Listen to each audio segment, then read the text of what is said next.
அண்மையில் நடந்த போர்க்களத்தில் ஈரான் அனுப்பிய ஒரு பாரிய ஏவுகணை ஒன்று இஸ்ரேல் மண்ணில் வீழ்ந்து கிடப்பதை நீங்கள் பார்க்கிறீர்கள். இந்த ஏவுகணை செயலிழக்கப்பட்டு இஸ்ரேலில் சாக்கடல் அருகே வீழ்ந்தது. அந்த வீழ்ந்திருக்கும் அந்த ஏவுகணை மிகப்பெரிய ஒரு சேதாரத்தை ஏற்படுத்தக்கூடியது. ஆனால் அது முறியடிக்கப்பட்டு வீழ்ந்து கிடக்கும் காட்சியை பார்க்கிறீர்கள்.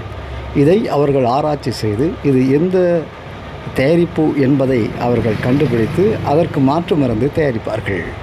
இதுதான் யுத்த யுக்தி என்று அழைப்பார்கள்.